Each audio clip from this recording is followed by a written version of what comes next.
mayambu ahan namuktada warina chunggi maikidegi ikok nona taram no uksari aikhoina ngasisu miyamgi damakta amukana puduna laksari aikhoina thajarakpa warida nanawbulang season 2 lekthabigi taramanga suba tangka ngasigi tangka asidana warisine kari kamdoriba habado mayam punamangna wari asi amuk puna taminadasi tabidasi nanawbulang season 2 lekthabigi taramanga suba tangka mamangi tangka adugi losilakka matamdani lekthabi yamna sathina saukirami mabu yokiriba mama amadi mapaduna inkhol kojadana saribi yumase hojikti nanaw shumila amadi lekai adugi khuladugi miyam singna magi saitu utu paduna thugai kiba amadi mai phawba tharak matamasida lekthabina madubu labna ubada yamna saukibani hojikti nanaw shumilana lekthabigi damakta mateng pangliba makok amadi mamaisu phajingkhrabani mai chakpagi matawudu ubada lekthabi ashaw maidi haure hojikti magi saktam ase tangkhai amana nawbilang ole aduga tangkhai amana nupi macha lekthabi se olami mana asida makse urrungnagalemi masidagi yum masibu mai thariba amadi awana tahaliba khudimsing ase loina awaba tahalage wahalage hapi matagum lekthabi yamni yangna masigi manak tamna chungsilakre chensilakre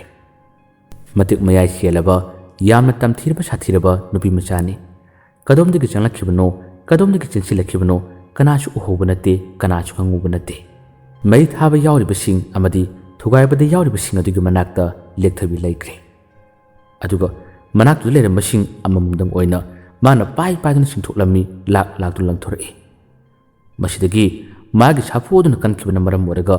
mana paikiba mana yankibasing ado sana paithorokpa horei adumna mathong maram khangdana pangpaida paithorokpa pangchongda chungthorokpa mataw asida manakta lerama miyoising ase yamna ngaknarami kadomnagi karamna tawribano kari matawna haduna makoise ngaktang lepdaptuna yengi matam asida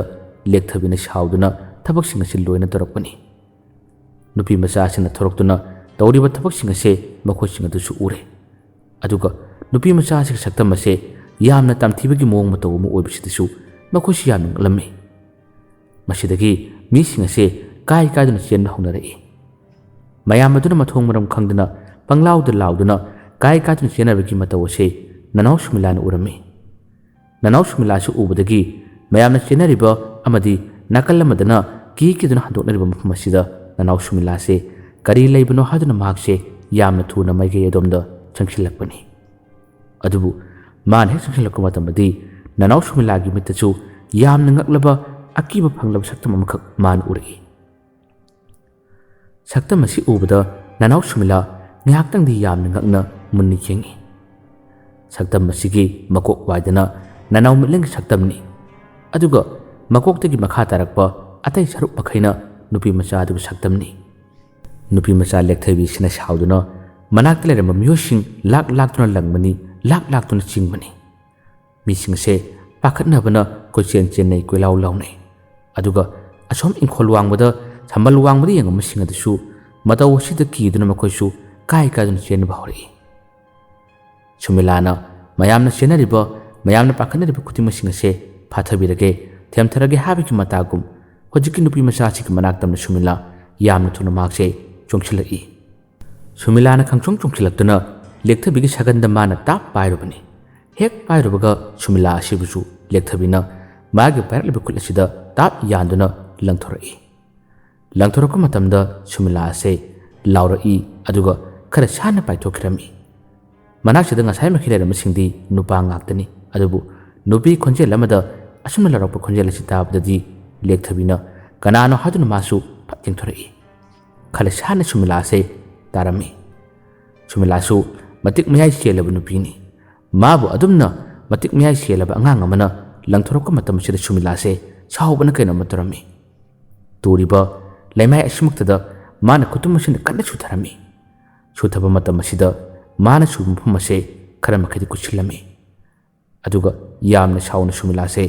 magi maithong pat onkhlai adu yenglai aduga lekthabisu magi manakta yamna nakna leptuna sumilabu mani kenglami matam asidani lekthabi amadi sumila makhoi ani bichana kriba bikup asida sumilasu ꯃꯥꯅ ꯂꯦꯛꯊꯕꯤꯗ ꯀꯔꯤꯒꯨꯝꯕ ꯈꯔ ꯇꯧꯒꯦ ꯃꯥꯕꯨ ꯂꯥꯛꯅꯔꯒꯦ ꯍꯥꯏꯗꯨꯅ ꯈꯜꯂꯝꯕ ꯀꯌꯥ ꯑꯁꯤ ꯂꯦꯛꯊꯕꯤꯒꯤ ꯃꯥꯏꯊꯣꯡ ꯁꯛꯇꯝ ꯑꯁꯤꯕꯨ ꯎꯔꯨꯕꯗꯒꯤ ꯁꯨꯃꯤꯂꯥ ꯃꯍꯥꯛ ꯀꯔꯤꯃꯠꯇ ꯇꯧꯕ ꯉꯝꯈꯤꯗ꯭ꯔꯦ꯫ ꯌꯥꯝꯅ ꯉꯛꯅ ꯑꯃꯗꯤ ꯌꯥꯝꯅ ꯃꯨꯟꯅ ꯂꯦꯛꯊꯕꯤꯕꯨ ꯃꯥꯅ ꯌꯦꯡꯂꯒ ꯂꯩꯈꯤꯔꯝꯃꯤ꯫ ꯑꯗꯨꯒ ꯂꯦꯛꯊꯕꯤꯅꯁꯨ ꯁꯨꯃꯤꯂꯥꯕꯨ ꯎꯕ ꯃꯇꯝ ꯑꯁꯤꯗ ꯑꯗꯨꯃꯛ ꯈꯪꯂꯔꯦ꯫ ꯆꯍꯤ 10ꯒꯤ ꯃꯃꯥꯡꯗ ꯊꯦꯡꯅꯈꯤꯕ ꯑꯣꯏꯔꯕꯁꯨ ꯍꯧꯖꯤꯛ ꯃꯥꯒꯤ ꯁꯛꯇꯝ ꯑꯁꯤꯕꯨ ꯎꯕ ꯃꯇꯝꯗ ꯑꯗꯨꯃꯛ ꯁꯨꯃꯤꯂꯥꯅꯤ ꯍꯥꯏꯕꯁꯦ ꯂꯦꯛꯊꯕꯤꯅ ꯌꯥꯝꯅ ꯂꯥꯏꯅ ꯈꯪꯉꯤ꯫ ꯂꯦꯛꯊꯕꯤꯒꯤ ꯑꯁꯥꯎꯕ ꯑꯃꯗꯤ ꯃꯍꯥꯛꯅ ꯃꯐꯝ ꯑꯁꯤꯗ ꯃꯩ ꯊꯥꯔꯤꯕ ꯊꯨꯒꯥꯏꯔꯤꯕ ꯈꯨꯗꯤꯡꯃꯛꯁꯤꯡ ꯑꯁꯤ ꯂꯣꯏꯅ ꯋꯥꯍꯜꯂꯒꯦ, ꯃꯈꯣꯏꯕꯨ ꯗꯟꯗꯤ ꯄꯤꯔꯒꯦ, ꯑꯋꯥꯕ ꯇꯥꯍꯜꯂꯒꯦ ꯍꯥꯏꯗꯨꯅ ꯈꯜꯂꯨꯕ ꯇꯥꯔꯕꯁꯨ ꯁꯨꯃꯤꯂꯥꯕꯨ ꯎꯔꯨꯕꯗꯒꯤ ꯃꯍꯥꯛꯁꯦ ꯇꯨꯃꯤꯟꯅ ꯂꯩꯈꯤꯕꯅꯤ꯫ ꯑꯗꯨꯒ ꯁꯨꯃꯤꯂꯥꯅꯁꯨ ꯂꯦꯛꯊꯕꯤꯕꯨ ꯋꯥꯍꯜꯂꯒꯦ, ꯃꯥꯕꯨ ꯂꯥꯛꯅꯔꯒꯦ ꯍꯥꯏꯗꯨꯅ ꯈꯜꯂꯨꯕ ꯀꯌꯥ ꯑꯁꯤ ꯃꯥꯒꯤ ꯃꯀꯣꯛ ꯃꯥꯒꯤ ꯃꯥꯏꯊꯣꯡ ꯑꯗꯨ ꯎꯔꯨꯕꯗꯒꯤ ꯇꯨꯃꯤꯟꯅ ꯂꯩꯈꯤꯕꯅꯤ꯫ ꯁꯨꯃꯤꯂꯥꯅ ꯑꯁꯨꯝꯅ ꯉꯥꯏꯍꯥꯛꯇꯪ ꯇꯨꯃꯤꯟ ꯂꯦꯞꯇꯨꯅ ꯌꯦꯡꯂꯝꯕ ꯇꯥꯔꯕꯁꯨ ꯃꯍꯥꯛ ꯊꯪꯅꯕ ꯃꯤꯀꯨꯞꯇ ꯂꯦꯛꯊꯕꯤꯒꯤ ꯃꯁꯥ ꯑꯃꯗꯤ ꯃꯀꯣꯛꯀꯤ ꯑꯣꯏꯔꯤꯕ ꯐꯤꯕꯝ ꯃꯇꯧꯁꯤꯅ ꯃꯍꯥꯛꯄꯨ ꯅꯅꯥꯎ ꯃꯤꯠꯂꯪꯅꯤ ꯍꯥꯏꯕꯁꯤ ꯁꯨꯃꯤꯂꯥꯅ ꯊꯥꯖꯕꯁꯨ ꯉꯝꯗꯦ, ꯋꯥꯈꯟꯁꯨ ꯑꯣꯏꯗꯦ꯫ ꯃꯁꯤꯗꯒꯤ ꯁꯨꯃꯤꯂꯥꯅ ꯁꯣꯜꯂꯤ, ꯅꯪꯅ ꯀꯟꯗꯅ ꯀꯌꯥꯝ ꯀꯟꯒꯅꯤ, ꯅꯪꯅ ꯍꯩꯗꯅ ꯀꯌꯥꯝ ꯍꯩꯒꯅꯤ, ꯑꯩꯒꯤ ꯃꯥꯡꯗ ꯅꯪꯒꯤ ꯑꯍꯩꯕꯁꯤꯡ, ꯅꯪꯒꯤ ꯅꯊꯧꯅꯥ ꯃꯈꯩꯗꯣ ꯂꯣꯏꯅ ꯄꯨꯊꯣꯛꯑꯣ, ꯑꯗꯨꯒ ꯍꯧꯖꯤꯛ ꯑꯩꯒ ꯂꯥꯟꯊꯦꯡꯅꯒꯅꯤ, ꯑꯩꯅ ꯉꯝꯕꯁꯨ ꯅꯪꯉꯣꯟꯗ ꯎꯠꯂꯒꯦ, ꯑꯗꯨꯒ ꯅꯪ ꯑꯩꯒꯤ ꯃꯇꯤꯛ ꯃꯌꯥꯏꯁꯤꯡ ꯑꯗꯣ ꯈꯥꯡꯕ ꯉꯝꯕ꯭ꯔꯥ ꯌꯦꯡꯉꯨ꯫ ꯁꯨꯃꯤꯂꯥ ꯌꯥꯝꯅ ꯊꯨꯅ ꯐꯝꯊꯈ꯭ꯔꯦ꯫ ꯑꯗꯨꯒ ꯈꯨꯗꯛ ꯑꯁꯤꯗ ꯃꯥꯒꯤ ꯍꯩꯖꯕ ꯃꯍꯩꯁꯤꯡ ꯁꯣꯟꯗꯨꯅ ꯂꯦꯛꯊꯕꯤꯕꯨ ꯑꯋꯥꯕ ꯇꯥꯍꯟꯅꯕ, ꯈꯨꯗꯣꯡꯊꯤꯕ ꯇꯥꯍꯟꯅꯕ ꯁꯨꯃꯤꯂꯥꯅ ꯌꯥꯝꯅ ꯀꯟꯅ ꯍꯣꯠꯅꯔꯛꯏ꯫ ꯃꯐꯝ ꯑꯁꯤ ꯑꯉꯛꯄ ꯂꯥꯟꯐꯝ ꯑꯃ ꯍꯥꯏꯕꯗꯣ ꯑꯣꯏꯈꯤꯔꯝꯃꯤ꯫ ꯃꯈꯣꯛ ꯑꯃꯗꯤ ꯃꯃꯩꯁꯨ ꯑꯁꯣꯝ ꯅꯥꯀꯜ ꯑꯃꯗ ꯁꯨꯃꯤꯂꯥꯅ ꯐꯥꯖꯤꯜꯂꯒ ꯊꯝꯈ꯭ꯔꯕꯅꯤ꯫ ꯃꯈꯣꯏ ꯑꯅꯤ ꯂꯦꯡꯕ ꯑꯣꯠꯄ ꯀꯔꯤꯃꯠꯇ ꯉꯝꯈꯤꯗ꯭ꯔꯕꯅꯤ꯫ ꯁꯨꯃꯤꯂꯥꯅ ꯌꯥꯝꯅ ꯀꯜꯂꯕ ꯃꯍꯩ ꯀꯌꯥ ꯑꯃ ꯁꯣꯟꯗꯨꯅ ꯂꯦꯛꯊꯕꯤꯒꯤ ꯃꯅꯥꯛꯇ ꯊꯥꯖꯤꯜꯂꯛꯏ꯫ ꯑꯗꯨꯕꯨ ꯃꯥꯅ ꯊꯥꯖꯤꯜꯂꯛꯄ ꯈꯨꯗꯤꯡꯃꯛꯁꯤꯡ ꯑꯁꯤꯗꯤ ꯂꯦꯛꯊꯕꯤꯗ ꯀꯔꯤꯃꯠꯇ ꯆꯪꯕ ꯉꯝꯗ꯭ꯔꯦ꯫ ꯂꯦꯛꯊꯕꯤꯗꯗꯤ ꯈꯨꯗꯤꯡꯃꯛꯁꯤꯡ ꯑꯁꯤ ꯑꯔꯦꯝꯕꯗ ꯇꯥꯔꯔꯦ꯫ ꯊꯥꯖꯤꯜꯂꯛꯄ ꯈꯨꯗꯤꯡꯃꯛ ꯂꯦꯛꯊꯕꯤꯅ ꯌꯥꯝꯅ ꯂꯥꯏꯅ ꯂꯥꯏꯅ ꯉꯥꯛꯊꯣꯛꯏ꯫ ꯉꯥꯛꯊꯣꯛꯂꯛꯄ ꯈꯨꯗꯤꯡꯒꯤ ꯁꯨꯃꯤꯂꯥ ꯁꯥꯎꯕꯅ ꯀꯩꯅꯣꯝꯃ ꯇꯧꯔꯝꯃꯤ꯫ ꯀꯤꯗꯨꯅ ꯆꯦꯟꯅꯈ꯭ꯔꯕ, ꯁꯝꯕꯜ ꯋꯥꯡꯕꯗ ꯂꯩꯅꯈ꯭ꯔꯕꯁꯤꯡ ꯑꯗꯣ ꯍꯧꯖꯤꯛꯇꯤ ꯁꯨꯃꯤꯂꯥ ꯑꯃꯗꯤ ꯂꯦꯛꯊꯕꯤ ꯃꯈꯣꯏ ꯑꯅꯤꯒꯤ ꯂꯥꯟꯐꯝ ꯑꯁꯤ ꯎꯕ ꯃꯇꯝ ꯑꯁꯤꯗ ꯁꯝꯕꯜ ꯋꯥꯡꯕꯗ ꯃꯈꯣꯏꯁꯤꯡ ꯑꯁꯤ ꯂꯣꯏꯅ ꯂꯦꯞꯇꯨꯅ ꯃꯇꯧ ꯑꯁꯤꯕꯨ ꯌꯦꯡꯂꯝꯃꯤ꯫ ꯃꯈꯣꯏꯅ ꯉꯁꯤ ꯎꯔꯤꯕ ꯊꯧꯗꯣꯛꯁꯤꯡ ꯑꯁꯤ ꯃꯪꯒ ꯆꯞ ꯃꯥꯟꯅꯩ꯫ ꯃꯃꯥꯡꯗ ꯑꯁꯤꯒꯨꯝꯕ ꯊꯧꯗꯣꯛ ꯑꯁꯤ ꯑꯃꯨꯛꯇ ꯐꯥꯎꯕ ꯎꯈꯤꯗꯕꯅꯤ꯫ ꯉꯁꯤꯗꯤ ꯁꯨꯃꯤꯂꯥ ꯑꯃꯗꯤ ꯂꯦꯛꯊꯕꯤ ꯃꯈꯣꯏ ꯑꯅꯤꯒꯤ ꯂꯥꯟꯐꯝ ꯑꯁꯤ ꯌꯥꯝꯅ ꯁꯥꯊꯤꯕ ꯂꯥꯟꯐꯝ ꯑꯃ ꯍꯥꯏꯕꯗꯨ ꯑꯣꯏꯈ꯭ꯔꯦ꯫ ꯁꯝꯕꯜ ꯋꯥꯡꯕꯗꯒꯤ ꯌꯦꯡꯗꯨꯅ ꯃꯥꯒꯤ ꯑꯣꯏꯕ ꯋꯥꯐꯝꯁꯤꯡ ꯐꯣꯡꯗꯣꯛꯅꯔꯤ꯫ ꯑꯦ, ꯀꯌꯥꯗ ꯇꯝꯊꯤꯈ꯭ꯔꯕꯅꯤ ꯌꯦꯡꯉꯨ, ꯀꯌꯥꯗ ꯁꯥꯊꯤꯔꯕꯅꯤ ꯌꯦꯡꯉꯨ, ꯑꯦ, ꯃꯥꯅ ꯀꯩꯅꯣꯝꯃ ꯊꯥꯖꯤꯜꯂꯛꯈ꯭ꯔꯦ, ꯃꯥꯅ ꯀꯩꯅꯣꯝꯃ ꯀꯥꯞꯁꯤꯜꯂꯛꯈ꯭ꯔꯦ ꯍꯥꯏꯗꯨꯅ ꯃꯈꯣꯏꯁꯤꯡ ꯑꯁꯤ ꯌꯥꯝꯅ ꯉꯛꯅ ꯌꯦꯡꯅꯩ꯫ ꯁꯨꯃꯤꯂꯥꯅ ꯑꯔꯣꯏ ꯊꯥꯕꯤꯗ ꯁꯥꯎꯗꯨꯅ ꯃꯥꯅ ꯊꯥꯖꯤꯜꯂꯛꯈꯤ, ꯃꯥꯅ ꯀꯥꯞꯁꯤꯜꯂꯛꯈꯤ꯫ ꯑꯗꯨꯕꯨ ꯂꯦꯛꯊꯕꯤꯒꯤ ꯃꯅꯥꯛ ꯌꯧꯕ ꯃꯇꯝꯗꯗꯤ ꯈꯨꯗꯤꯡꯃꯛꯁꯤꯡ ꯑꯁꯤ ꯂꯣꯏꯅ ꯑꯔꯦꯝꯕꯗ ꯇꯥꯔꯕꯅꯤ꯫ ꯁꯨꯃꯤꯂꯥꯅ ꯂꯦꯛꯊꯕꯤꯕꯨ ꯅꯅꯥꯎ ꯃꯤꯠꯂꯪꯅꯤ ꯍꯥꯏꯕꯁꯤ ꯈꯪꯗꯕꯅꯤ꯫ ꯁꯨꯃꯤꯂꯥꯅ ꯍꯩꯖꯔꯤꯕ, ꯃꯥꯅ ꯈꯪꯖꯔꯤꯕ ꯃꯍꯩ ꯈꯨꯗꯤꯡꯃꯛꯁꯤꯡ ꯑꯁꯤ ꯅꯅꯥꯎ ꯃꯤꯠꯂꯪꯅ ꯃꯉꯣꯟꯗ ꯄꯤꯕꯤꯔꯝꯕ ꯉꯥꯛꯇꯅꯤ꯫ ꯑꯗꯨꯕꯨ ꯍꯧꯖꯤꯛ ꯅꯅꯥꯎ ꯃꯤꯠꯂꯪꯒꯤ ꯇꯪꯈꯥꯏ ꯑꯃ ꯑꯣꯏ, ꯑꯗꯨꯒ ꯅꯨꯄꯤ ꯃꯆꯥ ꯑꯃꯒꯤ ꯇꯪꯈꯥꯏ ꯑꯃ ꯑꯣꯏ꯫ ꯃꯇꯧ ꯑꯁꯤꯗ ꯁꯨꯃꯤꯂꯥꯅ ꯋꯥꯈꯟꯁꯨ ꯑꯣꯏꯗꯕꯅꯤ, ꯈꯪꯁꯨ ꯈꯪꯗꯕꯅꯤ꯫ ꯑꯗꯨꯕꯨ ꯃꯥꯒꯤ ꯃꯁꯥꯗꯗꯤ ꯏꯊꯤꯜ ꯑꯁꯤ ꯇꯠꯇꯅꯗꯤ ꯐꯥꯎꯕꯅꯤ꯫ ꯀꯔꯤꯒꯨꯝꯕ ꯑꯃꯅ ꯃꯥꯕꯨ ꯈꯥꯝꯕꯒꯨꯝ, ꯃꯥꯕꯨ ꯌꯥꯟꯕꯒꯨꯝꯁꯨ ꯑꯗꯨꯃꯛ ꯇꯧꯔꯤꯕꯅꯤ꯫ ꯃꯥꯅꯗꯤ ꯌꯥꯝꯅ ꯀꯟꯅ ꯍꯣꯠꯅꯗꯨꯅ ꯂꯦꯛꯊꯕꯤ ꯑꯁꯤꯕꯨ ꯃꯥꯏꯊꯤꯕ ꯄꯤꯅꯕꯗꯤ ꯍꯣꯠꯅꯩ꯫ ꯑꯗꯨꯕꯨ ꯇꯨꯡꯂꯣꯝꯗ ꯁꯛꯇꯝꯗꯤ ꯎꯗꯅ ꯀꯔꯤꯅꯣꯗꯤ ꯈꯪꯗꯅ ꯃꯥꯅ ꯇꯧꯔꯤꯕ ꯊꯕꯛ ꯑꯗꯨ ꯇꯧꯒꯅꯨ ꯍꯥꯏꯗꯨꯅ ꯇꯠꯇꯅꯗꯤ ꯈꯥꯝꯂꯤ꯫ ꯊꯕꯛ ꯈꯨꯗꯤꯡꯃꯛ ꯑꯔꯦꯝꯕ ꯇꯥꯒꯅꯤ ꯍꯥꯏꯕꯒꯤ ꯃꯇꯥꯒꯨꯝ ꯃꯥꯕꯨ ꯃꯅꯤꯡ ꯍꯜꯍꯟꯕꯒꯤ ꯃꯑꯣꯡ ꯑꯃꯗꯤ ꯑꯗꯨꯃꯛ ꯇꯧꯔꯔꯤ꯫ ꯑꯁꯤꯒꯨꯝꯕ ꯃꯇꯧ ꯑꯁꯤ ꯐꯅ ꯊꯣꯛꯂꯕꯁꯨ ꯁꯨꯃꯤꯂꯥ ꯌꯥꯝꯅ ꯁꯥꯎꯔꯝꯃꯤ꯫ ꯃꯍꯥꯛꯇꯤ ꯃꯉꯣꯟꯗꯒꯤ ꯍꯦꯟꯕ ꯀꯅꯥꯁꯨ ꯂꯩꯕ ꯄꯥꯝꯂꯝꯗꯦ, ꯑꯗꯨꯒ ꯃꯥꯅ ꯃꯥꯏꯊꯤꯕ ꯅꯪꯕꯁꯨ ꯄꯥꯝꯗꯕꯅꯤ꯫ ꯁꯨꯃꯤꯂꯥꯒꯤ ꯑꯔꯣꯏ ꯊꯥꯕꯤꯗ ꯍꯣꯠꯅꯗꯨꯅ ꯃꯍꯥꯛꯅ ꯂꯦꯛꯊꯕꯤ ꯑꯁꯤꯕꯨ ꯃꯥꯏꯊꯤꯕ ꯄꯤꯅꯕ ꯇꯧꯔꯛꯏ꯫ ꯑꯗꯨꯕꯨ ꯉꯝꯂꯛꯇ꯭ꯔꯕꯗ ꯁꯨꯃꯤꯂꯥ ꯍꯨꯃꯥꯡ ꯀꯥꯡꯂꯦ, ꯇꯧꯐꯝ ꯈꯪꯗ꯭ꯔꯦ꯫ ꯃꯁꯤꯗꯒꯤ ꯃꯥꯒꯤ ꯂꯝ ꯈꯨꯅꯨ ꯑꯥꯗ ꯂꯩꯍꯧꯔꯤꯕꯗꯣ ꯃꯗꯨ ꯐꯥꯎꯕꯗ ꯃꯥꯒꯤ ꯃꯍꯩꯒꯤ ꯃꯇꯦꯡꯅ ꯀꯧꯔꯝꯃꯤ꯫ ꯂꯝ ꯈꯨꯅꯨ ꯑꯗꯣ ꯁꯨꯃꯤꯂꯥꯅ ꯃꯃꯤꯠ ꯎꯏꯁꯤꯟꯗꯨꯅ ꯂꯥꯏꯁꯣꯟ ꯁꯣꯟꯗꯨꯅ ꯄꯥꯎ ꯑꯗꯨ ꯄꯤꯈꯤꯕꯗꯒꯤ ꯂꯝ ꯈꯨꯅꯨ ꯑꯗꯣ ꯁꯨꯃꯤꯂꯥꯒꯤ ꯃꯥꯏꯀꯩ ꯑꯗꯨ ꯇꯝꯅ ꯂꯥꯛꯄ ꯍꯧꯈ꯭ꯔꯦ꯫ ꯑꯗꯨꯒ ꯑꯃꯨꯛꯁꯨ ꯁꯨꯃꯤꯂꯥꯅ ꯃꯥꯅ ꯇꯧꯔꯤꯕ ꯊꯕꯛ ꯈꯨꯗꯤꯡꯃꯛꯁꯤꯡ ꯑꯁꯤꯗ ꯑꯋꯥꯕ ꯈꯨꯗꯣꯡꯊꯤꯕ ꯅꯪꯂꯕꯗ ꯃꯥꯒꯤ ꯃꯄꯥ ꯑꯣꯏꯔꯤꯕ ꯅꯟꯗꯣ ꯑꯁꯤꯕꯨꯁꯨ ꯃꯥꯅ ꯃꯃꯤꯠ ꯎꯏꯁꯤꯟꯗꯨꯅ ꯃꯥꯒꯤ ꯃꯍꯩꯒꯤ ꯃꯇꯦꯡꯅ ꯀꯧꯔꯝꯃꯤ꯫ ꯅꯟꯗꯣꯅ ꯅꯥꯀꯜ ꯑꯃꯗ ꯀꯔꯤ ꯀꯝꯗꯧꯔꯤ? ꯅꯟꯗꯣꯅ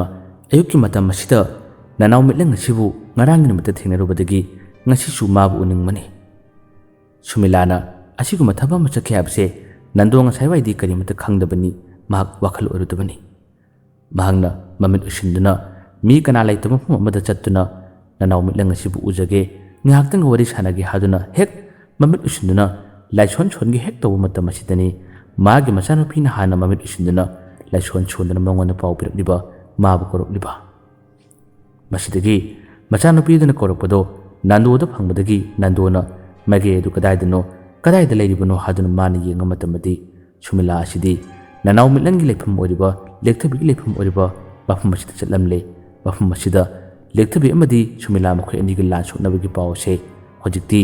Nando da phangnare paw se phangbadadi Nando ontona matha sakre tofum khangkidre Nando amadi lektabi thenaba matamda lektabi nasu ma asida lei habase Sumila da haidokunu aduga Sumila bu mafum asida tharakanu haduna Nando da karakhana wase sinakibani adubu Sumilana mapao aiba mangonda karimata wa mata hairamdana karamna chatlibano karamna mafum asida yaukribano haibase Nando na khalbu matam asida mahakse wakhal yamma nungaramde machanupi aduga lekthabiga lan soknaba tarabadi choidanmaki machanupi ase maithigani haibase Nando na khangi adubu mage machanupi gi maching khangmanina karam tawni aidi karam tawni haduna yamna pakhalami masidagi ngasai Sumilana ko matamda phanamna chana paikraba lamkhunu ase amukhana Nando na mahi shonduna mana korami lamkhunu ase khara pairabsu Nando na amukhana mahi shonduna mabu korok matam sida lamkhunu ase Nando gi manak tamna paiduna lakhirami Nando gi manak yorabada Nando na harami hojikti nang naibu puro aduga mafum aduda ichanupi amadi lektabi makhoi ani gi lalado aina kaludaba yararoi hadun hari matam asida lamkhunu adusu lektabi haibadi nanaw mitlang sayonase masu hanana khanglibani hanan thinakrabani Nando gi wadu tabada lamkhunu adun harami nahangna chattuna lanphamado khapnuba ngamloi khamdokpasu yaroi aisu aigi mahigi panganna khudimusing ase loina khangnare nahakki nachanupigi lam henjaba magi mangondagi henba kana leheningdaba magi achaurum kaba kaya asina masidi nanaw mitlang lekthabida man haurure nanaw mitlang bu man yamna chawhankre aduna nanaw mitlang bu phathaba ngamgadaba magi asaw sibu nemthan ngamgadaba taibang kana su leitre changlubu khudimak loina aremba taragani karigumma nahangna changlubu tarabsu nahakki wabu nanaw mitlang kaidongda tabiroi mahak chawbana kham thengkre aigi mil asina khudimusing ase loina uba phangle haduna Nando dharami wadu hairakpada Nando yamna wajarami adudi karam tawni ichanupi edo khudong thibada tagadra lamkhunu duna khomi nahakki nachanupi eduna lam henduna karai henjuluba tarabadi mahak khudong thiba taraba yai washa hairakpada Nando yamna pakhalami yamna wajarami masidagi amukasu lamkhunu aduna wamde hari khudong thiba awabasing ase masibu ngakthoknaba kannaba chumnagi pambai amakhtang dilai madugu wadu harakpada Nandona karamba kari pambai karam toraga makhoi ani glalase lepan bi yagani hadun hari matam masida lamkhunu hari ima na natrabati makhoi ani glan phamase khamdok pangamroi ima mahaktana makhoi ani glan phamase lepan ngamani hadun hari wadu harak matamda Nandona yamnangna ha ima kananu ima haibade lamkhunu hari nanaw mitangna taibang punchibu pamjabadagi mana lekthabi sayol lodana taibangda khongdaraknaba honabada mama amagi thaudang lodana mamitta macha ujadraba mahakna mahakbu chetna konsinbiduna lekthabi haiba mingthola chipibiduna yoglibi mag mama adutana makhoi ani lalase lephan ngangani kham ngangani wadu harak matam Nandona hai adudi kadai thiruni kadai lengmani aisu pau tarabani magi mataw adu kibadagi makhoi ani de lot khre haduna matam asida lamkhunu hari makhoi ani gi leifamdi aitana khangani kanana su khangloi taibang asida sin mutungna koi pai riba ko chaliba aina makhoi gi leifam khangmani adubu ꯃꯁꯤꯒꯨꯝꯕ ꯇꯥꯟꯖꯥ ꯃꯁꯤꯒꯨꯝꯕ ꯃꯇꯝ ꯑꯁꯦ ꯑꯩꯗꯤ ꯊꯣꯛꯀꯅꯤ ꯍꯥꯏꯕ ꯈꯪꯉꯤ ꯃꯇꯝ ꯑꯁꯤꯕꯨ ꯑꯩꯅ ꯉꯥꯏꯗꯨꯅ ꯂꯩꯕꯅꯤ ꯍꯧꯖꯤꯛꯇꯤ ꯃꯗꯨꯒꯤ ꯃꯇꯝ ꯑꯗꯨ ꯂꯥꯛꯂꯔꯦ ꯃꯈꯣꯏ ꯑꯅꯤꯕꯨ ꯀꯧꯔꯨꯗꯕ ꯌꯥꯔꯔꯣꯏ ꯃꯈꯣꯏ ꯑꯅꯤꯕꯨ ꯀꯧꯗꯨꯅ ꯃꯈꯣꯏꯒꯤ ꯃꯆꯥ ꯑꯁꯤꯒꯤ ꯂꯥꯟ ꯑꯁꯦ ꯂꯦꯞꯍꯟꯗ꯭ꯔꯕꯗꯤ ꯈꯨꯗꯤꯡꯃꯛ ꯑꯋꯥꯕ ꯇꯥꯔꯒꯅꯤ ꯑꯗꯨꯒ ꯈꯨꯜ ꯃꯆꯥ ꯑꯗꯨꯁꯨ ꯇꯨꯝꯕꯗ ꯇꯥꯔꯔꯦ ꯅꯥꯟꯗꯨꯅ ꯍꯥꯏꯔꯛꯏ ꯑꯗꯨꯗꯤ ꯊꯤꯟꯊꯔꯒꯅꯨ ꯀꯔꯝ ꯇꯧꯅ ꯃꯈꯣꯏ ꯑꯅꯤꯕꯨ ꯂꯧꯔꯨꯅꯤ ꯃꯈꯣꯏ ꯑꯅꯤ ꯑꯗꯣ ꯀꯗꯥꯏꯗ ꯂꯩ ꯍꯥꯏꯗꯨꯅ ꯍꯪꯉꯤ ꯂꯝ ꯈꯨꯅꯨ ꯑꯗꯨꯅ ꯈꯨꯝꯃꯤ ꯑꯩꯈꯣꯏꯅ ꯂꯩꯔꯤꯕ ꯈꯨꯜ ꯑꯁꯤꯗꯒꯤ ꯈꯨꯜ 3 ꯂꯥꯟꯊꯣꯛꯂꯒ ꯆꯤꯡꯌꯥꯗ ꯌꯨꯝ 14-15ꯔꯣꯝ ꯇꯥꯕ ꯂꯩꯀꯥꯏ ꯃꯆꯥ ꯑꯃꯈꯛ ꯂꯩꯔꯤ ꯃꯗꯨꯒꯤ ꯂꯩꯀꯥꯏ ꯑꯗꯨꯒꯤ ꯑꯍꯜ ꯑꯃꯒꯤ ꯌꯨꯝꯗ ꯃꯈꯣꯏ ꯑꯅꯤꯅ ꯆꯪꯖꯐꯝ ꯂꯧꯔꯔꯤ ꯋꯥꯐꯝ ꯑꯗꯨ ꯇꯥꯕꯗ ꯅꯟꯗꯣ ꯌꯥꯝꯅ ꯍꯔꯥꯎꯖꯔꯝꯃꯤ ꯃꯥꯅ ꯍꯥꯏꯔꯛꯏ ꯑꯗꯨꯗꯤ ꯃꯈꯣꯏꯒꯤ ꯃꯅꯥꯛꯇ ꯆꯠꯇꯨꯅ ꯃꯈꯣꯏ ꯑꯅꯤꯕꯨ ꯌꯥꯝꯅ ꯊꯨꯅ ꯀꯧꯔꯨꯗꯕ ꯌꯥꯔꯔꯣꯏ ꯏꯆꯥꯅꯨꯄꯤ ꯑꯗꯣ ꯅꯥꯄꯜꯁꯨ ꯈꯔ ꯀꯥꯕꯅꯤ ꯃꯉꯣꯟꯗꯒꯤ ꯍꯦꯟꯕ ꯀꯅꯥꯁꯨ ꯂꯩꯕ ꯃꯥꯅ ꯄꯥꯝꯗꯕꯅꯤ ꯑꯗꯨꯕꯨ ꯀꯔꯝ ꯇꯧꯅ ꯅꯅꯥꯎ ꯃꯤꯠꯂꯪꯒꯤ ꯊꯋꯥꯏ ꯑꯣꯏꯔꯤꯕ ꯂꯦꯛꯊꯕꯤꯗ ꯃꯥꯅ ꯍꯧꯔꯨꯕ ꯉꯝꯒꯅꯤ ꯃꯥꯅ ꯆꯪꯅꯕ ꯉꯝꯒꯅꯤ ꯑꯩ ꯍꯧꯖꯤꯛ ꯌꯥꯝꯅ ꯊꯨꯅ ꯃꯈꯣꯏ ꯑꯅꯤꯕꯨ ꯀꯧꯔꯨꯅꯕ ꯁꯦꯝ ꯁꯥꯔꯒꯦ ꯑꯩꯍꯥꯛ ꯁꯒꯣꯜ ꯒꯥꯔꯤ ꯑꯃ ꯊꯧꯗꯨꯅ ꯃꯈꯣꯏ ꯑꯅꯤꯕꯨ ꯂꯧꯔꯨꯅꯕ ꯍꯣꯠꯅꯔꯒꯦ ꯑꯗꯨꯒ ꯅꯍꯥꯛꯁꯨ ꯆꯠꯂꯨ ꯂꯦꯛꯊꯕꯤꯒꯤ ꯃꯅꯥꯛꯇ ꯑꯗꯨꯒ ꯅꯪꯅꯁꯨ ꯑꯉꯝꯕ ꯊꯥꯛꯇ ꯂꯥꯜ ꯑꯗꯨ ꯇꯧꯗꯅꯕ ꯈꯥꯝꯗꯣꯛꯅꯕ ꯈꯔ ꯍꯣꯠꯅꯧ ꯑꯩ ꯆꯠꯂꯒꯦ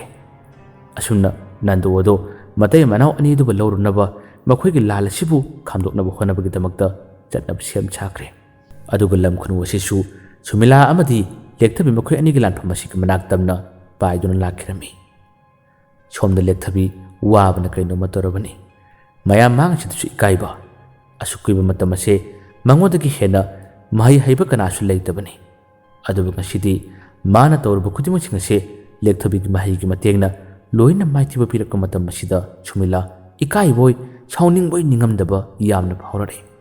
ꯃꯃꯤꯠ ꯑꯁꯤ ꯉꯥꯡꯂꯕꯅꯤ ꯍꯣꯠꯅꯕ ꯌꯥꯕ ꯍꯣꯠꯅꯩ ꯊꯥꯖꯤꯟꯕ ꯌꯥꯕ ꯊꯥꯖꯤꯜꯂꯤ ꯑꯗꯨꯕꯨ ꯂꯦꯛꯊꯕꯤ ꯃꯐꯝꯗꯗꯤ ꯈꯨꯗꯤꯡꯃꯛꯁꯤꯡ ꯑꯁꯦ ꯑꯔꯦꯝꯕꯗ ꯑꯗꯨꯝ ꯇꯥꯔꯤ ꯂꯦꯛꯊꯕꯤꯅ ꯍꯦꯟꯅ ꯁꯥꯎꯔꯤꯕꯁꯤ ꯑꯇꯩ ꯑꯃꯠꯇ ꯅꯠꯇꯦ ꯃꯃꯥ ꯑꯃꯗꯤ ꯃꯄꯥꯒꯤ ꯂꯩꯐꯝ ꯑꯣꯏꯔꯤꯕ ꯌꯨꯝ ꯑꯁꯤꯕꯨ ꯃꯩ ꯊꯥꯈꯤꯕꯗꯒꯤ ꯃꯥꯒꯤ ꯑꯁꯥꯎꯕꯁꯦ ꯈꯪꯍꯦꯟ ꯍꯦꯟꯈꯤꯕꯅꯤ ꯄꯦꯟꯗꯕ ꯌꯥꯝꯅ ꯍꯦꯟꯈꯤꯕꯅꯤ ꯃꯈꯣꯏ ꯑꯅꯤꯒꯤ ꯂꯥꯟꯐꯝ ꯃꯈꯣꯏ ꯑꯅꯤꯒꯤ ꯃꯍꯩ ꯑꯁꯦ ꯑꯉꯛꯄꯅꯤ ꯃꯈꯣꯏ ꯑꯅꯤꯒꯤ ꯊꯥꯖꯤꯟꯅꯔꯤꯕ ꯃꯍꯩꯁꯤꯡ ꯑꯁꯤꯅ ꯅꯣꯡ ꯑꯣꯏꯅ ꯆꯨꯔꯔꯦ ꯃꯩꯔꯤ ꯍꯧꯔꯔꯦ ꯁꯨꯃꯤꯂꯥ ꯍꯟꯕ ꯀꯧꯕ ꯂꯩꯇꯦ ꯃꯥꯒꯤꯁꯨ ꯇꯝꯊꯤꯔꯕ ꯁꯥꯊꯤꯔꯕ ꯃꯍꯩ ꯀꯌꯥ ꯑꯃ ꯊꯥꯖꯤꯜꯂꯛꯏ ꯂꯦꯛꯊꯕꯤꯁꯨ ꯉꯥꯛꯊꯣꯛꯏ ꯑꯗꯨꯒ ꯂꯦꯛꯊꯕꯤꯅꯁꯨ ꯊꯥꯖꯤꯟꯅꯕ ꯍꯣꯠꯅꯩ ꯑꯃꯅ ꯉꯥꯛꯊꯣꯛꯅꯔꯤ ꯂꯦꯛꯊꯕꯤꯅꯁꯨ ꯍꯧꯖꯤꯛꯇꯤ ꯉꯁꯥꯏ ꯃꯈꯩ ꯐꯅꯌꯥꯝꯅ ꯉꯥꯛꯊꯣꯛꯂꯝꯕ ꯇꯥꯔꯕꯁꯨ ꯁꯨꯃꯤꯂꯥꯅ ꯃꯈꯥ ꯇꯥꯅ ꯊꯥꯖꯤꯜꯂꯛꯄ ꯃꯍꯩ ꯑꯁꯤꯗ ꯂꯦꯛꯊꯕꯤꯁꯨ ꯉꯥꯛꯊꯣꯛꯏ ꯍꯥꯏꯕꯗꯨ ꯃꯉꯥꯏ ꯑꯗꯨꯕꯨ ꯉꯥꯛꯊꯣꯛꯅ ꯃꯥꯁꯨ ꯌꯥꯝꯅ ꯋꯥꯕ ꯍꯥꯏꯕꯗꯨ ꯍꯦꯜꯂꯛꯏ ꯁꯨꯃꯤꯂꯥꯒꯤ ꯑꯔꯤꯕ ꯁꯥꯊꯤꯔꯕ ꯇꯝꯊꯤꯕ ꯃꯍꯩ ꯀꯌꯥ ꯑꯃ ꯊꯥꯖꯤꯜꯂꯛꯄꯁꯤꯗ ꯂꯦꯛꯊꯕꯤ ꯉꯥꯛꯊꯣꯛꯅ ꯌꯥꯝꯅ ꯋꯥꯔꯝꯃꯤ ꯃꯇꯝ ꯑꯁꯦ ꯅꯨꯡꯊꯤꯜꯒꯤ ꯃꯇꯝ ꯑꯣꯏꯔꯕꯅꯤ ꯌꯦꯡꯂꯤꯕꯁꯤꯡ ꯑꯗꯨꯁꯨ ꯀꯨꯝꯍꯩꯒ ꯆꯞ ꯃꯥꯟꯅꯈ꯭ꯔꯦ ꯃꯁꯤꯒꯤ ꯃꯇꯧ ꯂꯪꯉꯣꯜ ꯑꯁꯤꯕꯨ ꯀꯔꯤꯅꯣ ꯄꯨꯟꯁꯤꯗ ꯑꯃꯨꯛꯇ ꯎꯗ꯭ꯔꯤ ꯍꯥꯏꯗꯨꯅ ꯃꯈꯣꯏꯁꯨ ꯌꯥꯝꯅ ꯀꯤꯅꯔꯝꯃꯤ ꯂꯝ ꯈꯨꯅꯨ ꯑꯗꯨꯁꯨ ꯁꯨꯃꯤꯂꯥꯒꯤ ꯃꯅꯥꯛ ꯌꯧꯔꯛꯈ꯭ꯔꯦ ꯁꯨꯃꯤꯂꯥꯒꯤ ꯃꯅꯥꯛ ꯌꯧꯔꯛꯄꯗ ꯁꯨꯃꯤꯂꯥꯁꯦ ꯍꯦꯟꯅ ꯍꯔꯥꯎꯈ꯭ꯔꯦ ꯂꯝ ꯈꯨꯅꯨ ꯑꯁꯤꯒꯤ ꯃꯇꯦꯡꯅ ꯂꯦꯛꯊꯕꯤꯁꯦ ꯍꯟꯗꯛꯇꯤ ꯍꯦꯟꯅ ꯋꯥꯍꯜꯂꯒꯦ ꯃꯥꯕꯨ ꯃꯥꯏꯊꯤꯕ ꯄꯤꯔꯒꯦ ꯍꯥꯏꯕꯒꯤ ꯋꯥꯈꯜ ꯑꯃꯗ ꯁꯨꯃꯤꯂꯥꯅ ꯃꯍꯩ ꯁꯣꯟꯗꯨꯅ ꯂꯝ ꯈꯨꯅꯨ ꯑꯁꯦ ꯂꯦꯛꯊꯕꯤꯒꯤ ꯃꯅꯥꯛ ꯇꯝꯅ ꯄꯥꯏꯍꯜꯂꯛꯏ ꯊꯥꯖꯤꯜꯂꯛꯏ ꯂꯝ ꯈꯨꯅꯨ ꯑꯗꯨꯁꯨ ꯁꯨꯃꯤꯂꯥꯅ ꯑꯗꯨꯝꯅ ꯌꯥꯊꯪ ꯇꯧꯊꯗꯨꯅ ꯊꯥꯖꯤꯜꯂꯛꯄ ꯃꯇꯝꯗꯗꯤ ꯃꯍꯥꯛ ꯀꯔꯤ ꯇꯧꯒꯅꯤ ꯃꯍꯥꯛ ꯌꯥꯊꯪ ꯑꯗꯨꯒꯤ ꯃꯇꯨꯡ ꯏꯟꯅ ꯄꯥꯏꯁꯤꯜꯂꯛꯏ ꯑꯗꯨꯕꯨ ꯂꯦꯛꯊꯕꯤꯒꯤ ꯃꯅꯥꯛ ꯌꯧꯔꯛꯄ ꯃꯇꯝꯗ ꯂꯝ ꯈꯨꯅꯨ ꯑꯗꯨ ꯌꯥꯝꯅ ꯀꯤꯖꯔꯝꯃꯤ ꯂꯦꯛꯊꯕꯤꯒꯤ ꯃꯅꯥꯛ ꯌꯧꯔꯛꯂꯕꯗ ꯃꯥꯅ ꯍꯥꯏꯖꯔꯝꯃꯤ ꯑꯩꯗꯤ ꯀꯔꯤꯃꯇ ꯌꯥꯎꯅꯤꯡꯗꯦ ꯌꯥꯊꯪꯒꯤ ꯃꯇꯨꯡ ꯏꯟꯅ ꯑꯩꯅ ꯅꯪꯒꯤ ꯅꯥꯛꯇ ꯄꯥꯏꯁꯤꯜꯂꯛꯄ ꯇꯥꯔꯕꯁꯨ ꯑꯩꯒꯤ ꯏꯆꯤꯟꯅ ꯑꯩꯒꯤ ꯏꯁꯥꯁꯤꯅ ꯅꯪꯉꯣꯟꯗ ꯈꯨꯗꯣꯟꯅ ꯀꯔꯤꯃꯇ ꯊꯦꯡꯂꯣꯏ ꯅꯍꯥꯛꯅ ꯑꯩꯕꯨ ꯑꯋꯥꯕ ꯇꯥꯍꯜꯂꯨ ꯑꯩꯕꯨ ꯃꯐꯝ ꯑꯁꯤꯗ ꯀꯟꯊꯕꯤꯌꯨ ꯑꯩꯕꯨ ꯑꯋꯥꯕ ꯄꯤꯌꯨ ꯍꯥꯏꯗꯨꯅ ꯂꯝ ꯈꯨꯅꯨ ꯑꯁꯤꯅ ꯄꯥꯈꯠꯆꯗꯨꯅ ꯃꯍꯥꯛꯅ ꯂꯦꯛꯊꯕꯤꯗ ꯍꯥꯏꯔꯛꯏ ꯃꯥꯒꯤ ꯋꯥꯍꯩ ꯃꯥꯒꯤ ꯃꯇꯧ ꯑꯗꯨ ꯎꯕꯗ ꯂꯦꯛꯊꯕꯤ ꯃꯉꯣꯟꯗ ꯀꯔꯤꯃꯇ ꯈꯨꯠ ꯊꯥꯗꯦ ꯑꯗꯨꯕꯨ ꯁꯨꯃꯤꯂꯥꯒꯤ ꯃꯥꯡꯗꯗꯤ ꯃꯥꯅ ꯈꯨꯠ ꯊꯥꯕ ꯁꯥꯕ ꯃꯇꯝ ꯑꯁꯤꯗ ꯂꯝ ꯈꯨꯅꯨ ꯑꯁꯦ ꯃꯅꯥ ꯑꯁꯤꯗ ꯇꯥꯈꯤꯕ ꯁꯥꯔꯝꯃꯤ ꯃꯁꯤꯒꯤ ꯃꯇꯧ ꯑꯁꯤ ꯎꯕꯗꯗꯤ ꯁꯨꯃꯤꯂꯥ ꯑꯃꯨꯛ ꯍꯦꯟꯅ ꯁꯥꯎꯔꯝꯃꯤ ꯀꯔꯤꯅꯣ ꯑꯩꯅ ꯊꯥꯖꯤꯜꯂꯨꯕ ꯈꯨꯗꯤꯡꯃꯛ ꯑꯔꯦꯝꯕꯗ ꯇꯥꯔꯤꯁꯤꯅ ꯂꯝ ꯈꯨꯅꯨ ꯑꯁꯤꯕꯨꯁꯨ ꯃꯥꯅ ꯑꯃꯨꯛꯇꯪ ꯍꯥꯏꯕ ꯃꯇꯝ ꯑꯁꯤꯗ ꯂꯩꯃꯥꯏꯗ ꯇꯥꯈ꯭ꯔꯕ ꯃꯁꯤꯗꯒꯤ ꯂꯩꯃꯥꯏꯗ ꯍꯦꯛ ꯇꯥꯔꯤꯉꯩ ꯃꯇꯝ ꯑꯁꯤꯗ ꯁꯨꯃꯤꯂꯥꯒꯤ ꯃꯍꯩꯒꯤ ꯃꯇꯦꯡꯅ ꯑꯃꯨꯛ ꯍꯟꯅ ꯂꯝ ꯈꯨꯅꯨ ꯑꯁꯦ ꯀꯧꯏ ꯂꯝ ꯈꯨꯅꯨ ꯑꯁꯦ ꯂꯩꯃꯥꯏꯗ ꯇꯥꯔꯕꯁꯨ ꯁꯨꯃꯤꯂꯥꯒꯤ ꯃꯍꯩꯅ ꯀꯧꯈ꯭ꯔꯕꯅꯤꯅ ꯁꯨꯃꯤꯂꯥꯒꯤ ꯃꯅꯥꯛ ꯇꯝꯅ ꯑꯃꯨꯛ ꯍꯟꯅ ꯂꯝ ꯈꯨꯅꯨ ꯑꯁꯦ ꯄꯥꯏꯁꯤꯜꯂꯤ ꯂꯝ ꯈꯨꯅꯨ ꯑꯁꯤꯗ Sumila namit khani yengduna karigino nasara thona yaudruwa karigina nga ninghanari karigina nga changlubaga nasado handana longthoktuna tari na kigano aina mahai pigani aina mahai thajingani amuktaga chango haduna amukasu lamkunwase thajilakpu khudingi adumak mana adu yobu matamda adumak leimaira turami leimaira tarami Sumila pakhachu pakhalai kishu yamna kirei karino tawruba khudimak singase ariyambada tarare aigi babung aduna hoju phawba laktubsini karigino lamchingsinbagi mahai so aiba aigi babungni mana lakke harbadi ngasai ni yorakpu yarabani karigino machanupi aibu awaba tahalage khallabra babung nang lao ai awaba tare haduna mana kapchaduna mamit usinjaduna magi mapabung ase kaurami mamai thangda matam ase numidang waram mamsilakadabu matam ado oiraklabani Sumila sumasa si yamna ware aduga lekthabisu yamna warabani ani ase wabana kham thengle yengliba sing adusu kumai oijaba tarabu sumakhosu yamna warabani kanaguma sing kiduna mafam masu thatoktuna chena kibusi yarabani asiguma matam asidani ani eduna wana mahai kamdari ngai matam asida laptakna khonjela makhak tarai khonjela sina laurari khonjela sina hairari imagi bema nangna toribadu karino pumang mangma tare imagi bema ima lakle nangna toribadu karino nahak lebo imabu nuksidrabara imagi bema nangna toriba thabodu lebo hadana lauri khonjela dugi matung induna nupa amagi khonjena su hairali ipagi lekthabi karigi nangna aduguma thabodu toribano ipa khoi hojikti wakhal tare akhoi khangle lebo nangi toriba thaba ado ubada nahaki nama amadi ai yengba ngamde ipagi bema akhoi changsilakle nangi toriba thaba adu lepo hadana mapabung aduna su lauropagi khonjela se dekthibina tarami khonjel ani edu tabada ngasai makai asomda Sumilana thajilakku mahai kaya abu ngaktholiba lekthabi se ngihaktangdi chap leptuna khonjel adugi makai edu laktuna mani yengami yengluba matamadi matam kuina uba phangkidraba magi mama amadi mapabung ado magi maigai tamna chensilaklibado lekthabina urare madu ubudadi lekthabi haraubana kham thengkre makhoi ani chalakpadu ubada mamitik mapi takhibusu khanghude ngihaktang jab leptuna mama amadi mapadu mana sonjaduna adumak yenglaga leikirami asumna mana yenglaga leringai matam asidadi khudong chaba tanja asilauduna Sumilana magi matik me yamna kallaba yamna chathirba mahi ase thajilakibani kamsilakibani lekthabina asomda mama amadi mapabu yenglingai mahi ado kamsilaka matamadi lekthabida tharare mahi aduna thab matamasida lekthabi chaina phaure yamna warame magi masindagi ima haduna koroklami cholaklami aduga lekthabi adumak leimaida haitharaki magi ima haina kauba khonjel aduga mana mama bharaptang yelamlaga longna takhiba matawdu ubadadi mama ado pakhatkhiba amadi thawai chakhiba kaya aduna imagi ibe mahaduna yamna kana lauduna macha aduga manakta machechilaki mapabung adusu chensilaki lekthabina taba matawdu ubada asomda Sumila adudi haraubana kham thengkre warbusu wana aduga lamkhunu adudi mana takhibadu ubada mamitta irachilei masu ngakpana pakhatpana kaino matori aduga nakallamadagi nandogi hauraba khonjelda nanaw milang haduna kanna lauduna chensilakliba matawse Sumila su urami nandona kanna laudu chensilakli nangna toribadu karino mangjare nahak tukhino ayorole haduna nandona kanna lauduna chensilakki mapagi khonjel adu tabada Sumila chap lepkre aduga magi machindak su tamna chole kare nanaw milang haiba aina kariguma kharadi phawkhibani aina kariguma kharadi khankhibani karino torbu matawsibu haduna mahakse yamna ngakpaga loinana asumna sonduna chamamnaba amagi matawda laikirami hayengdi wari asigi aroiba saruk oijarage ngasigi tangka asupu tabiraga adom-adom wakhalda puningda phawbirakpasingchu comment haibiramu mayambu aroibada dan kuman amukana khurumjari